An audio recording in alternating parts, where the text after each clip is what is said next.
Hola equipo, un saludo cordial para todas, estudiantes de educación parvularia del módulo Cuidado y Promoción de Salud en Educación Inicial. Esta cápsula educativa básicamente tiene por objetivo plasmar en un resumen, esperamos que sea breve, lo que fue la sesión de hoy día. La sesión donde abordamos de una manera simple, básica, donde volvimos a lo básico, a lo elemental, trabajando con una hoja y con un lápiz, yo desde mi casa, ustedes desde sus casas, pudimos profundizar en torno a lo que son los planos y los ejes, tanto espaciales como corporales. Fue una sesión más bien práctica, de demostración, donde el objetivo básicamente era que ustedes entendieran de manera macro este concepto que cuesta mucho entender, es un concepto muy abstracto porque tiene que ver con un idioma nuevo, con una nomenclatura especial que es de anatomía, que cuando yo no tengo la experiencia obviamente se me hace mucho más complejo. Esta cápsula lo que busca es tratar de resumir lo que hicimos hoy día en términos muy simples y muy básicos, utilizando materiales pero muy sencillos como una hoja y un papel. No era evaluación cuando les pedí que sacaran una hoja. Nuestro ADN de la educación tradicional nos dice que cuando el profesor dice saquen una hoja, inmediatamente temblamos, ¿no es cierto? Y pensamos que es una evaluación, y más que una evaluación, lo que va a hacer el profesor es calificarnos cuánto sabemos, cuánta nota merecemos, o cuánto memorizamos y cuánta nota merecemos.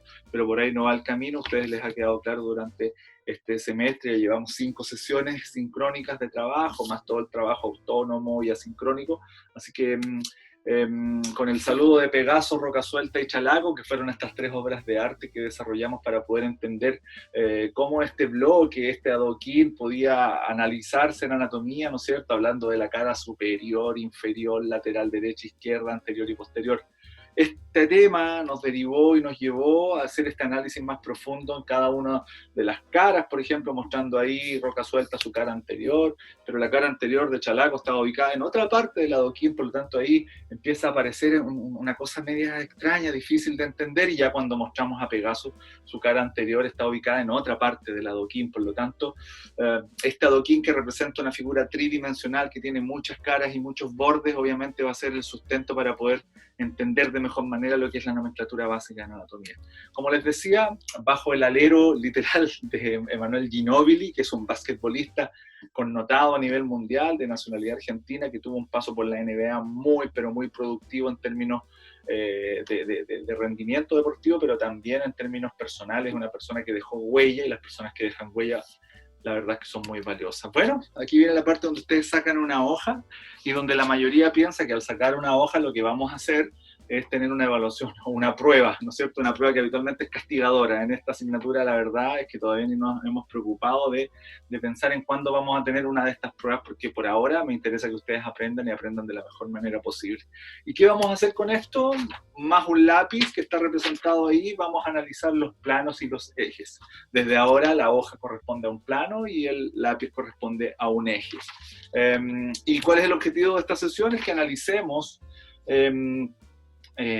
los 3 planos corporales. O sea, en resumidas cuentas, lo que vimos en la mañana fue que esta hoja uno la puede presentar en distintas posiciones. Y la primera posición, la más básica, la más conocida, y por eso se las planteo ahí, después el resto lo vamos a hacer sin la ayuda de imágenes, pero para la primera, en términos didácticos, yo creo que es interesante que ustedes posicionen. En esta hoja está Emanuel Ginóbili, tal como lo muestra la imagen ahí, y yo estoy mostrando el plano frontal, o sea, como dijo una compañera en la mañana, profe, yo me acuerdo de la frente, porque usted está de frente, por lo tanto ese es el plano frontal. Establecimos que la única forma para que este plano se sustente en el espacio es que exista un eje que lo sustente, que lo establezca en el espacio. Establecimos que si no había ningún eje, esta hoja se caía y yo tenía que recogerla del suelo y nuevamente posicionarla hasta que dé con un eje en un sentido adecuado que me permita mantener esta hoja en el espacio. La única forma de sostener una hoja en el espacio es atravesándola, ¿no es cierto?, en el centro, que podría ser en cualquier lugar, pero lo vamos a hacer en el centro por un tema también, el centro geométrico, que es que coincida, ¿no es cierto?, con el centro de masa, es un tema que es mucho más complejo, pero no lo vamos a ver ahora. La única forma de que yo pueda sostener, y la muestro de lado, porque en realidad la estoy mostrando en esta posición es que este lápiz puede atravesar la hoja en un sentido de adelante hacia atrás, porque esta es la dirección en estricto rigor, pues va desde adelante, aquí estoy mirando adelante, y llega hacia atrás, pasa por detrás, ¿no es cierto?, y atraviesa. En plano frontal, por lo tanto, a ese eje en anatomía le llamamos eje antero-posterior, porque va de adelante a atrás. Nos suena muy bonito decir eje de adelante a atrás. Los anatomistas, por convención, esa convención que ustedes se acordaban, la de París, hace muchas décadas atrás, básicamente lo que buscaba era ponernos de acuerdo con el idioma. Y aquí nos estamos poniendo de acuerdo en esta asignatura que el plano frontal se sustenta en el espacio por el eje antero-posterior. Y ahí ya tendríamos el primer plano. Inmediatamente lo voy a decir. Cada plano tiene dos mitades o da origen a dos mitades. Es por eso que lo que está aquí, lo que ustedes están viendo, representa la mitad de adelante, y lo que yo estoy viendo acá, que ustedes no lo ven, pero se los puedo mostrar, ¿no es cierto? Ahí está, representa la mitad de atrás. En anatomía, la mitad de adelante se llama mitad anterior y la mitad posterior. Por lo tanto, el plano frontal divide el cuerpo en dos mitades, una mitad anterior y una mitad posterior.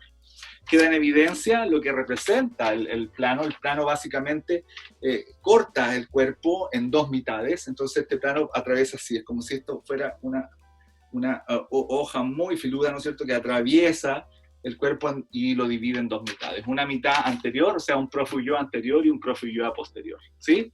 En términos muy simples, eso es lo que analizamos durante la mañana. Me parece que a todas les quedó muy claro, pero vale la pena este reforzamiento. Bien, ya teníamos una manera de mirar la hoja, y otra manera de mirar la hoja tiene que ver con cambiarla de posición, ¿no es cierto? Esa misma hoja que ustedes están viendo ahí, la vamos a dejar fija, también se puede mostrar de esta manera. Y también se puede mostrar de esta manera. Bien, intuitivamente ustedes dijeron, profe, puede dejar la hoja atravesada. Yo la dejé así, y efectivamente yo les mencioné que esa era la otra forma, la segunda forma, el segundo plano en que yo puedo mirar esta hoja. Lo primero que les pregunté es si el eje antero-posterior me sirve, y ustedes dijeron al unísono que no sirve, porque si yo trato de atravesar esta hoja, este plano, de adelante a atrás, lo más probable es que se va a caer porque no tiene por dónde agarrarse. Si lo hago de un lado a otro tampoco me sirve, pero si lo hago de arriba a abajo sí me sirve. Y ahí aparece otro eje, ahí se me cayó la hoja porque el eje no estaba muy bien puesto, está el eje que va desde arriba a abajo. Entonces, este lápiz no es al azar que lo utilice, este lápiz va desde la cabeza del caballo hasta los pies del caballo, que es la punta. O sea, podríamos decir que es un eje cabeza de caballo, punta.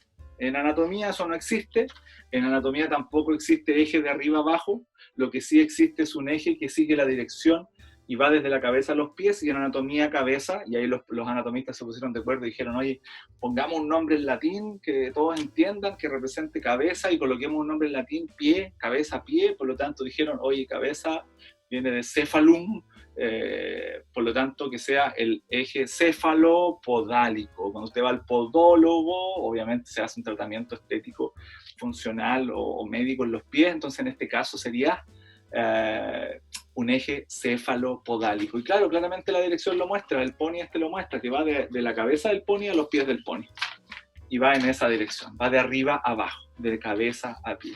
Y muy bien y sabiamente ustedes se dieron cuenta que cuando yo atravieso un cuerpo, ¿no es cierto?, con el plano transversal, siempre me van a quedar dos mitades. Una mitad superior, que en este caso hay parte de mi tronco, está mi cuello y mi cabeza, pero también hay una mitad inferior, que es parte de mi tronco también, y mi abdomen, que están en la mitad inferior. Por lo tanto, el plano transversal da origen a dos mitades, ¿no es cierto?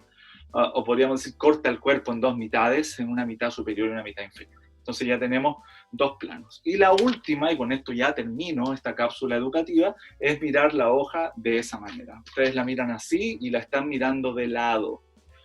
Ya no me sirve el eje antero-posterior, perdón, ese que va de adelante a atrás, no me sirve el eje cabeza-pie, cefalopodálico, lo único que me sirve es atravesar esta hoja de un lado a otro. Como la hoja está de lado, yo la atravieso de un lado, en este caso del lado derecho al lado izquierdo, en esa dirección. Y ese eje se llama eje perlateral, y el plano, o sea, la hoja como la estoy mostrando, se llama plano sagital. Sagital significa básicamente lateral, ¿sí? Así que no hay mucho cambio ahí. Entonces el plano sagital se sustenta en el espacio con el eje perlateral y divide el cuerpo, aquí claramente con la hoja que ha demostrado. Cuando yo la coloco aquí tengo una mitad derecha y una mitad izquierda. Por lo tanto, con esto Estamos resumiendo de manera muy breve, muy precisa, con mucho concepto, lo que fue la sesión de hoy día. Ustedes se dieron cuenta que, claro, era amigable trabajar con una hoja y con un lápiz. De hecho, en la evaluación, preliminarmente visto por la mitad del curso que ya contestó la pauta de autoevaluación de la mañana, notan que se puede hacer una sesión sin PowerPoint, lo valoran mucho, que con una simple hoja y un simple lápiz perfectamente podemos estudiar anatomía y entender un concepto que es tan complejo, tan abstracto, que tiene que ver con esta nomenclatura y básicamente con la ubicación de los objetos, porque después esto no va a ser una hoja, sino que vamos a sacar la hoja y mágicamente va a entrar una columna vertebral. Entonces la columna vertebral también la podemos analizar por frontal, por sagital y por transversal. Dicho sea de paso, la escoliosis es una deformidad en la columna vertebral en los 3 planos. Entonces, esto les va a permitir entender el concepto de escoliosis, entender el por qué la escoliosis es tan grave, es tan compleja, porque es una deformidad y una deformación de la columna vertebral en los 3 planos. O sea, la columna vertebral de alguna manera se curva exageradamente, viéndola por frontal, tiene curvas, o sea, si yo la tengo en frontal, la columna debería ser recta, pero no, en la escoliosis se dobla, ¿no es cierto? Por frontal. Por sagital, si usted ve la columna por sagital, usted se va a dar cuenta que hay una pequeña curvatura, esa curvatura se llama curva fisiológica y es absolutamente normal, pero cuando yo tengo escoliosis, esta curvatura se marca mucho más. Y la última deformación tendrían que verla así. Ahí están viendo ustedes en transversal y aquí también se produce una rotación de los cuerpos y eso genera la gravedad de la escoliosis. Entonces, miren, ya no es la hoja, sacamos la hoja, que era un elemento básico y desde el punto de vista pedagógico muy amigable para entender, y ahora entra una columna, una pieza anatómica, un hueso, un músculo, una articulación, la cual vamos a analizar. Entonces, desde ese punto de vista, adquiere mucha importancia el conocimiento de esta nomenclatura básica. Equipo, me despido. Ya se dieron cuenta que aquí hay que ser muy perseverante y estudiar sesión a sesión, complementar los apuntes, consultar al profesor si es necesario. Yo estoy a disposición, así que me despido y valoro el esfuerzo de la mañana. Fue una sesión muy intensa, con muchos conceptos, tal como ustedes lo planteaban, que las deja muy motivadas, pero también las deja algo confundidas por la gran cantidad de conceptos. Y para eso lo único que hay que hacer es preguntar cuando se tiene duda y tratar de complementar y estudiar. Yo les entregué toda la materia del semestre para que la vayan complementando, así que tienen suficiente información para poder complementar esto. Equipo, un saludo cordial, que tengan una buena semana y nos vemos el próximo martes. Muchas gracias.